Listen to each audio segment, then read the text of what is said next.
What is the benefit of prophets to the church? And what does their setting in the church involve? What does that entail? Well, I mean, the setting of the prophet involves this integration into the church's structure. So providing guidance, correction, edification, that's a big one. This is all a part of the fivefold ministry that you read it and you outlined it in Ephesians chapter 4. So it includes the apostles, prophets, evangelists, pastors, and teachers. This structure ensures that the church is well-rounded and equipped for that's what Ephesians 4 says, equipped for every good work. So if that is to be understood, the setting and the benefit is just what the scripture says. It's an equipping gift. It's to equip us. I'm prepared for what is ahead of me because of the gifting that God has given to me. Oh, that's good. That is so good. And okay, here we go. Let's go with it. So what or how do we discern or pick out what's coming from God and what's coming from the person? Oh, man. We might as well go ahead and just go there. You want to come out the gate. No warm up.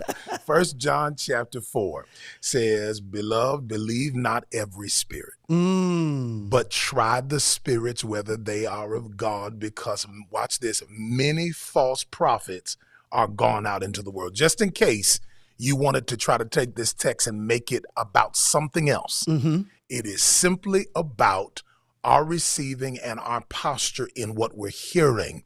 And so I believe that the first point to discern true prophecy and true prophets is to identify that space of testing. Have I tested it?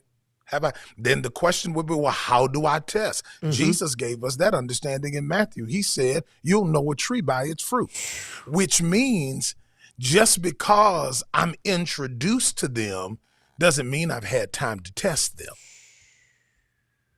So I gotta let time, I gotta let discernment take its course, obviously, but I gotta let time factor into that as well, because you can impress me once. But time will tell me what you really carry. Wow. What fruit do you bear?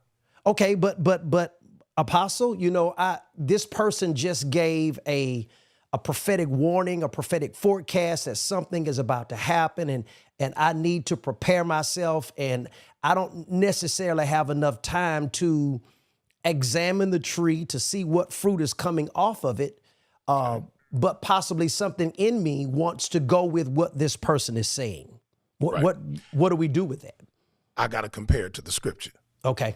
I cannot allow, and this is part of where the challenge comes in, because a lot of what is being said is emotional. A lot of what is being declared and expressed has a bit of dramatic presentation to it. So somebody jumps up, starts speaking in an unknown tongue, and they seem to be fluent, if you will, in that tongue. They're doing more than the ba-ba-bas, right? They're actually fluently speaking. Well, surely they've heard from God. That would be the identification. But I got to compare this thing with the scripture. And the other thing I got to do is I got to wait for a witness. I have to hear for a witness. Paul says this. He said, if you're going to prophesy, let it be by 2 or 3. Because there is this assurance. There's this resting space that I can come into when I recognize, okay, well, that's not the first time I heard that.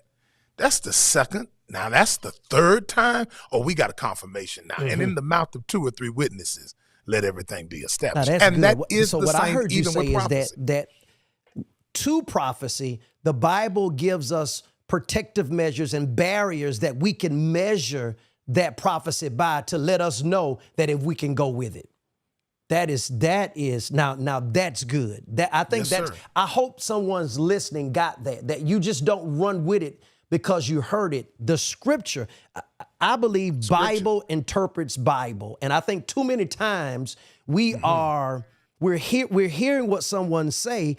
It's almost like when I'm in church and I ask my congregants a question, everybody do like this. And I say, whoa, what y'all doing? Okay, the question I asked you came from the Bible. Why are you Right. trying to look away to get the answer? Just look Right. back down into the. All you Look got to back do is in the look text. back where I asked you from, and It's the not a answer trick be- question. And I think people do the same thing with prophecy. They hear something Right. and they look away when really we should be looking right back to the word. Right back to the word. That prophecy came from to confirm what the person said or what the person prophesied. Absolutely.